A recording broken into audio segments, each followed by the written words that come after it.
வணக்கம். திருப்பூர் மாவட்டம் தாராபுரம் வட்டம் கொளத்துப்பாளையம் பேரூராட்சி பகுதியில் தனியார் பைனான்ஸ் நிறுவனத்தில் 3000, 5000 என கடன் வாங்கும் தாழ்த்தப்பட்ட மக்களிடம் பல லட்சங்கள் வாங்கியதாக பொய் வழக்கு தொடுப்பதும் தாழ்த்தப்பட்ட மக்களை ஏமாற்றி மிரட்டி பணம் வசூல் செய்து வருகிறார்கள். அடாவடியாக வசூலிக்கும் காமராஜ், சிவபிரகாஷ் மீது கந்துவட்டி வன்கொடுமை தடுப்பு சட்டத்தில் நடவடிக்கை எடுக்குமாறு ஆதிதமிழர் முன்னேற்றக் கழகம் மாவட்ட செயலாளர் குண்டடம் காளிமுத்து தலைமையில் பொதுமக்கள் மாவட்ட ஆட்சியரிடம் மனு கொடுத்தார்கள். திருப்பூர் மாவட்டம் தாராபுரம் தாலுக்காவில் கேள்விக்கே பைனான்ஸ் என்ற பெயரில் காமராஜர் என்பவர் கந்து வெட்டி அந்த பகுதியில் சுத்தப்பட்ட அரசில் தாழ்த்தப்பட்ட மக்களுக்கு கந்து வெட்டி பணம் தராருங்க.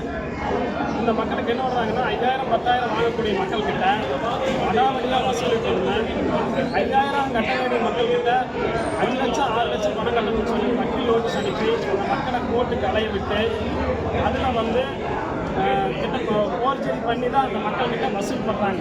அநியாய வட்டி வாங்குறதும் இல்லாமல் 5000, 10,000 வாங்குற மக்கள்கிட்ட 5 லட்சம் 10 லட்சம் கொடுக்கணும்னு சொல்லி